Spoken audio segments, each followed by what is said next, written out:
I watched that Inky Pinky Ponky a couple of weeks ago on YouTube. How'd you guys like that one? That's why I look like Musi. Yeah, it's pretty.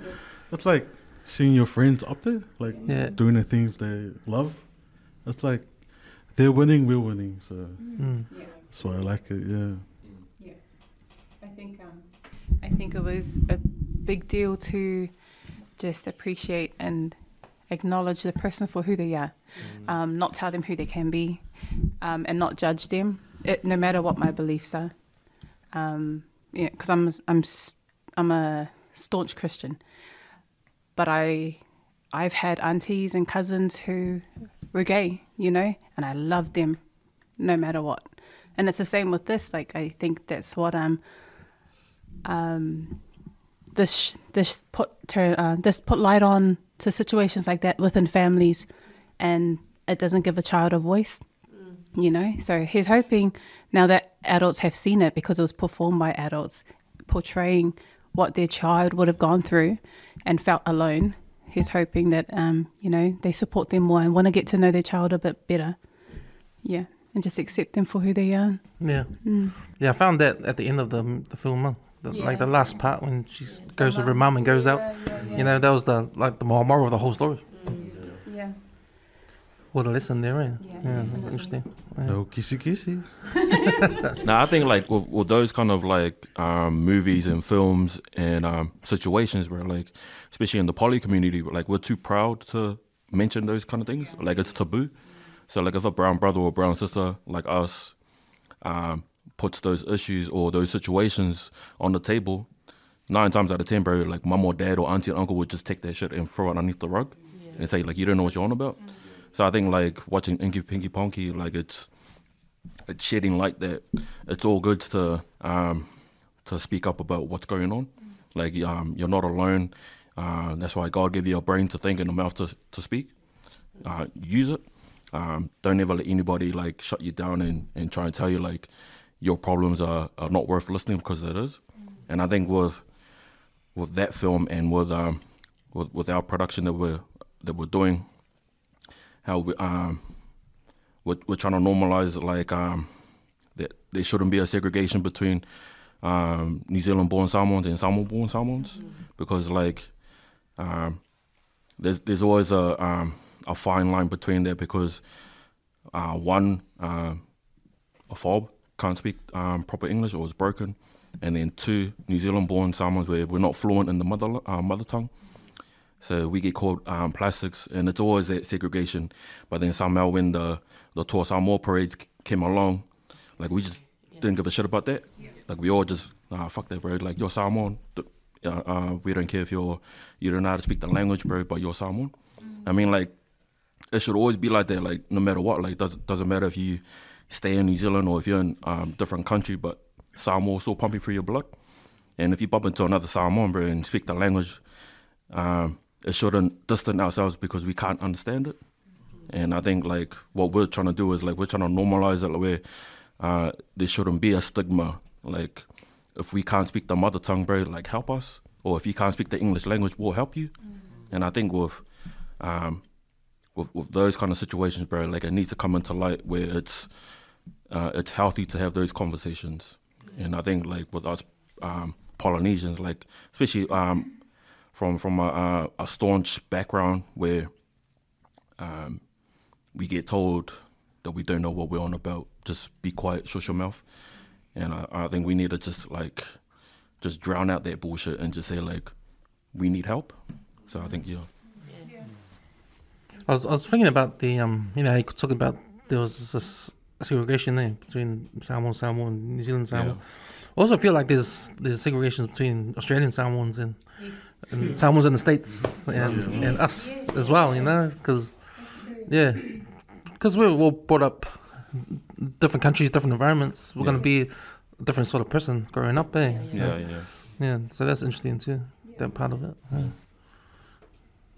Yeah, just to add on to what you said, I think one of the things as well is the reason for that segregation is I think we find that there's been a filter in a sense in how we've been taught things, or the way that we've been taught things. So like our anganu'u here, and then we go to Samoa and they're like, that's not how you do it. Or you go to, you know, somewhere else and that's not how we do it. But I think even then, we a lot of the time we tend to miss the opportunity that's there to say, oh, well, then what do we know together? So then we can bring it all together and kind of say, okay, this is how it is meant to be. And at least we know. So when we see this the next time, we're not going to be a'amu to them, because I know that a lot of us are a'amu, whether it's consciously or not. But we can say, this is how you do it. But, you know, A, for trying, because I think that's something that happens quite a lot. I know even for me, sometimes I might be caught in those situations where we don't know it, but we put people down because but we could have just said, that's a great way of starting now.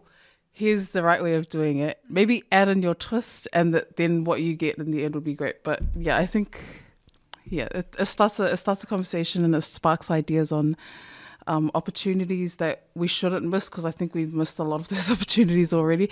But I think, like you had said previously with your kids, because I know with my kids, I have kids that are raised here that are with me, but I also have a son in Samoa who knows absolutely no English, but is white as a palangi. And then I have my kids here who are as brown as ever and can't speak Samoan. So I know that when that time comes, when I combine my kids together, when my son gets to come back, that would be the opportunity when my kids would be able to embrace what their brother has learned from the islands, and their brother in the islands is going to learn some of what my kids here in New Zealand have learned. So yeah, I think that's also another opportunity as well. Yeah, and just going off what the sis was saying, there was one key word I picked off it, which is conversation. That's one us Pacific Islanders struggle to have with our parents. And we're comfortable to speak. Why are we comfortable to speak to our grandparents, our uncles, our aunties, our cousins? But the ones that brought us into this world, we struggle the most to talk about our problems. And it's just finding a way to normalize, to have those conversations.